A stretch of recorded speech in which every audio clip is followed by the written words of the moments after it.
Jam makan siang telah tiba. Semua karyawan keluar dari ruangan masing-masing untuk mengistirahatkan otak sejenak dari rutinitas pekerjaan. Beberapa orang ada yang ke kantin yang disediakan kantor. Ada pula yang makan di luar. Rombongan anak magang laki-laki maupun perempuan yang gabungan dari beberapa lantai berjalan menuju kantin.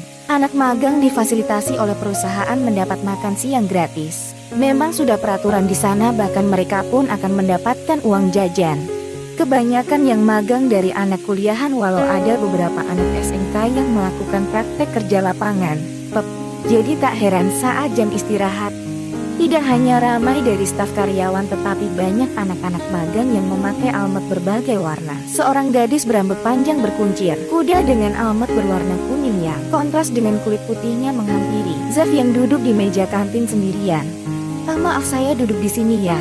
Soalnya meja yang lain sudah penuh, ujar gadis itu. Tak menunggu jawaban dari laki-laki di depannya, gadis bernama Bella tersebut langsung duduk di hadapan Zaf. Zaf tak merasa terganggu walau sebenarnya ia agak risih duduk berdua dengan wanita yang bukan mahramnya. Namun, mau bagaimana lagi, memang keadaannya saat ini tidak ada meja yang kosong. Nama kakak siapa? Dari kampus mana kalau boleh tahu?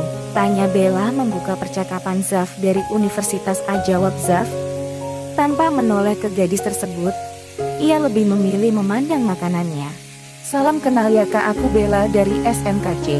Hari ini hari pertama aku, berucapnya sambil tersenyum. Zaf mengangguk pelan. Cuek banget sih, pikir Bella. Maaf, boleh aku minta no HP kak Zaf? Tanya Bella lagi setelah mengunyah makanannya. Buat apa? Aku kan anak baru. Dan aku sendiri di sini kak, dan baru kenal kakak aja. Oh tapi sorry, saya gak bisa kasih kenapa. Maksud aku kalau boleh sih, siapa tahu aku bisa tanya-tanya ke kakak. Kita satu lantai kan? Zaf menatap lawan bicaranya, lalu mengalihkannya kembali. Ia ingin mengabaikan Bella, namun rasanya kurang sopan bila ia menolak secara terang-terangan. Apalagi seorang gadis SMK. Ini bukan pertama kali bagi Zaf seorang gadis meminta no ponselnya. Awal kuliah banyak gadis yang terang-terangan mendekatinya, tapi mohon maaf Zaf sangat anti dengan perempuan bukan mahramnya. Walau Zaf kasih nomor HP-nya, nyatanya semua pesan yang masuk Zaf selalu abaikan. Gak boleh ya kak? Tanya gadis itu lagi. Zaf menghela nafas, ia tak tega harus menolak, jadi Zaf berikan nomor ponselnya. Membuat Bella tersenyum senang. Makasih ya kak. Mohon bantuannya. Yang mereka melanjutkan makan tanpa ada perbincangan. Zaf menyudahi makan, begitu pula dengan Bella. Gadis itu langsung mengikuti Zaf dan berjalan di samping Zaf. Baru pertama kali ini gadis itu bertemu dengan mahasiswa tampan yang sangat alim. Tadi pagi saat ia baru menginjakan kaki di ruangan tempat ia akan melaksanakan TOEFL, ia melihat seorang laki-laki berhelmat biru muda sedang melaksanakan sholat di pojok ruangan. Setelah itu ia mendengarkan laki-laki itu mengeluarkan suara yang merdu membaca ayat Al-Quran walau hanya sebentar. Rezeki dan jodoh memang tak kemana, pikir Bella. Ia bisa bertemu kembali dengan laki-laki yang langsung mengambil hatinya saat pertama kali melihat. Dan Bella tak akan menyia-nyiakannya. Ia ingin berkenalan lebih lanjut dengan Kak Zaf. Walau laki-laki itu terlihat cuek. Aduh, ringis Bella, ia tak sengaja menginjak tali sepatunya membuat limbung dan jatuh, kini lututnya mencium lantai. Kebanyakan memikirkan Kak Zaf jadi ia tak memperhatikan tali sepatunya. Zaf refleks mendekat dan berjongkok di dekat Bella. Kamu gak apa-apa? Bella menoleh menatap wajah yang begitu tampan dan teduh. Gak apa-apa kak, tali sepatuku lepas terus keinjek. Oh ya udah, lain kali hati-hati, ujar Zaf tanpa sadar tangannya membantu mengikatkan tali sepatu. Bella menggigit bibirnya. Kak Zaf bikin baper. Ternyata dia baik, pikir Bella. Sudah bisa bangun sendiri kan? Dia bisa. Makasih ya kak Zaf. Zaf hanya tersenyum kecil, tak sengaja ia menatap gadis SMK tersebut, masih dengan senyum kecilnya. Jadi ini kerjaan lo sekarang Zaf? Suka godain anak SMA, ujar seorang wanita tiba-tiba. Ia berdiri sambil tangannya bersedekap di dada sambil tersenyum tipis. Padahal dalam hatinya ada rasa tak suka saat suaminya itu tersenyum dengan seorang perempuan. Senyumnya Zaf hanya boleh untuknya. Zaf segera berdiri, begitu pula dengan Bella. Ranela ya gue, kenapa? Mesra banget ya kalian.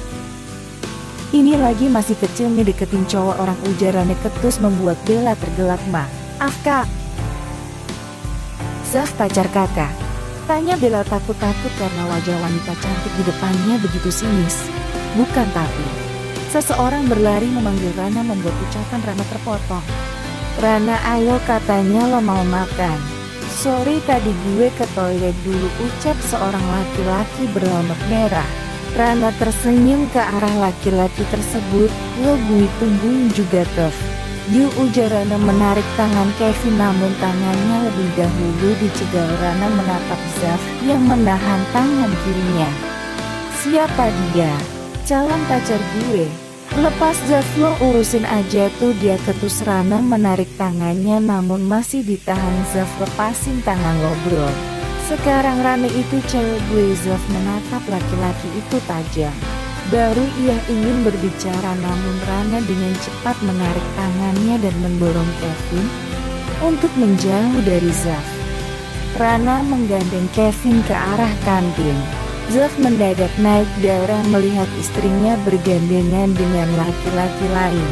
Ia kesal bukan main, namun Zaf menahannya sebisa mungkin. Tak mungkin ia membuat keributan di kantor ayahnya. "Kak Zaf, gak apa-apa?" tanya Bella pelan. Zaf hanya menggeleng lalu berjalan meninggalkan kantin yang diikuti Bella dari belakang. Jam menunjukkan pukul 3 sore, itu artinya aktivitas anak-anak magang sudah selesai di kantor. Mereka diperbolehkan pulang. Zaf yang magang di lantai 7 turun dari lift untuk ke lobi bersama Bella, Doni dan Bagas. Mereka berempat memang berada di satu lantai yang sama. Doni dan Bagas teman baru Zaf dari universitas yang mereka sama-sama sudah 1 bulan magang di sini. Tak terasa memang waktu begitu cepat berlalu. "Zaf, kami duluan ya," pamit Doni dan Bagas saat di lobi. Mereka berdua memang selalu pulang berdua. "Ya hati-hati ya Don," gas sepeninggal Doni dan Bagas. Zaf yang baru mau melangkahkan kakinya ke parkiran melihat Rana dan laki-laki tadi siang. Tangan Zaf mengepal, ia tak suka istrinya seperti itu. Apalagi mereka berjalan mesra seperti itu. Bella yang melihat arah pandang Zaf segera mengalihkan perhatian Zaf. Ia tahu pasti ada sesuatu antara Zaf dengan wanita itu. Bella mengambil kesempatan, "Kak Zaf bawa kendaraan. Maaf banget, boleh bareng gak Kak? Sampai pertigaan aja. HP ku mati jadi gak bisa pesan ojek online. Nanti aku naik ojek biasa dari pertigaan," ujar Bella. Ayah tanpa sadar Zaf berkata seperti itu. Ia berjalan menuju parkiran motor yang diikuti Bella yang tersenyum riang. Sesampainya di parkiran, Zaf benar-benar dibuat mendidih dengan sikap istrinya. Motor gede merek terkenal itu melintas di hadapannya dengan seorang perempuan yang memeluk pinggang sang pengemudi motor. Zaf perempuan tersebut berdada ria sambil tersenyum kepada Zaf dan menatap sinis pada Bella. Zaf hanya bisa menarik nafas dan membuangnya sambil beristighfar. Hari semakin sore. Setelah Zaf mengantar Bella pulang, Zaf mampir ke masjid untuk sholat asar. Ya, pada akhirnya Zaf mengantar gadis itu pulang. Karena sesampainya di pertigaan pangkalan ojek tak ada satupun ojek di sana, dan tidak ada taksi juga. Karena kasihan, Zaf pun terpaksa mengantar seorang gadis pulang untuk pertama kalinya. Selama ini Zaf tak pernah begitu. Padahal ia ingin yang diboncenginya adalah Rana istrinya. Namun sayang Rana sudah membuatnya kecewa. Sesampainya di rumah, Zaf lega karena Rana sudah pulang setelah pamit dengan Ibu Sri. Zaf menuju ke kamar. Ia ingin memarahi istrinya itu. Tak akan pernah rela Rana berpacaran atau dekat dengan laki-laki. Saat membuka pintu Rana kamutuh, dia baru saja Zaf ingin memarahi Rana yang ia kira sedang duduk santai.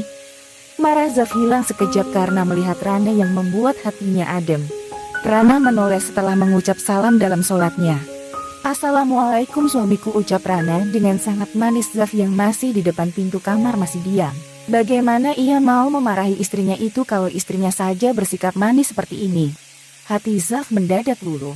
Zaf memang sangat salut dengan Rana walau istrinya itu masih bersikap barbar, namun selama 1 bulan terakhir ini Rana selalu menunaikan kewajiban sebagai seorang muslim, yaitu sholat. Rana yang sadar sendiri akan hal itu. Katanya kalau dia selesai sholat hatinya menjadi lebih tentram dan tenang. Zaf bahagia akan perubahan itu, namun Rana tetaplah Rana. Setelah wanita itu membuka mukenanya, maka sikap aslinya akan keluar kembali. Sikap barbar dan galaknya.